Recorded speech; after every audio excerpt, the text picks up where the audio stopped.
Hello friends, in this video we'll discuss about pod. What exactly is pod is. So let's get started. Pod is nothing but a single instance of a container, or you can also say that an app. Let me just close this slash apps. Okay, also pod is the smallest object in the Kubernetes.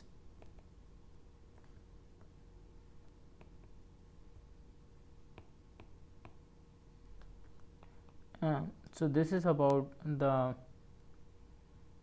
pods, and also this pod only contain the Docker image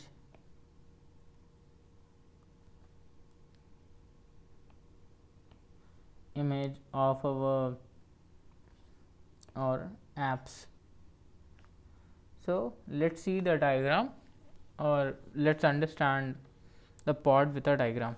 Okay, so let's suppose this is our node. In that we have our pod, and inside our pod we have our container. Okay, so name it as, this thing is our container, this thing is a pod, and this thing is as node. So a single node can have multiple pod. So you have to make a note of that. A single node can have multiple pod.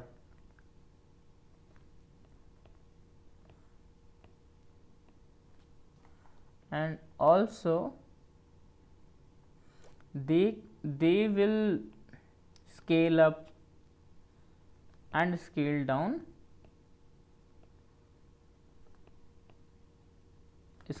as per the requirement or as per the need. So let's suppose we have multiple nodes over here. This is node 1, this is node 2, and this is node 3. Node 1, node 2, node 3, and let's suppose this is our pod and this is pod 1.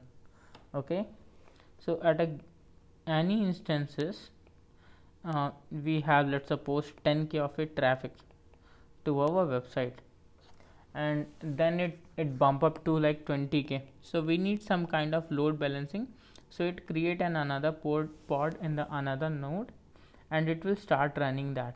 And what if we reach around like 50k of user, then these two pod cannot handle that, then it will create another pod in the node 3.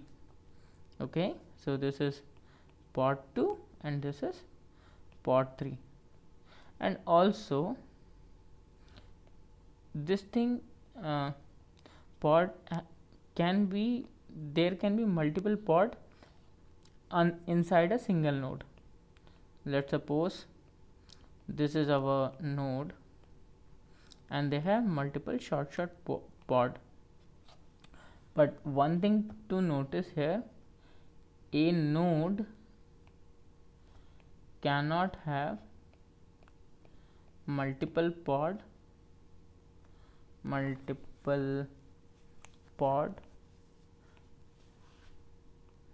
with the same definition,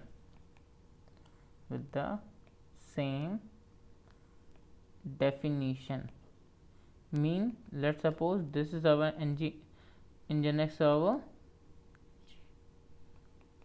this is our Nginx server.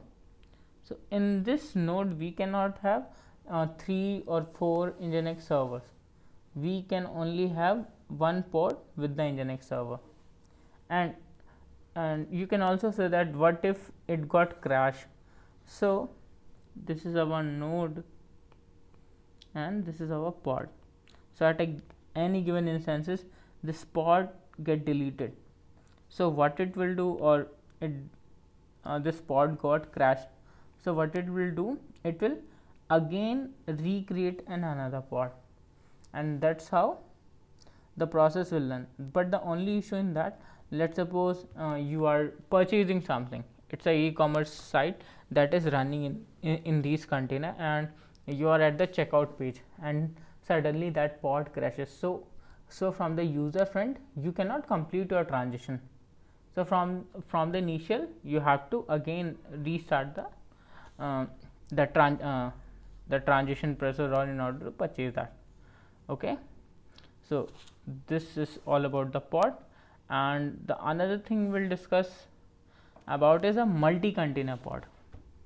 This is also one of the interesting concepts, that is multi-container pod. So what is basically a multi-container pod? Let's suppose this is our node, and with that you have your pod. Inside your pod you have two container. Okay, and let's suppose this is our Nginx container and this is our SQL container. Okay, so one thing we have to notice here, that ideally we have the configuration like that, but in this situation one is known as this is called you can call it as a master container, but the another container known as helper container. So you have to keep this thing in mind. Like every time in the multi-container pod, the other pod or the other container in that same pod is known as a helper container. So let's recap what we learned today. So today we learned about what is pod, architecture of pod. We also see how pod can be scaled up and scaled down as per the customer need, and also we see about the multi container pod. So I hope you like this video. If you have any question or suggestion, you can drop down in the comment. If you have further query, you can reach out to me over Twitter. I will more than happy to assist you with. And if you like this content, just subscribe to this channel, and we'll see you in the next one. Thank you.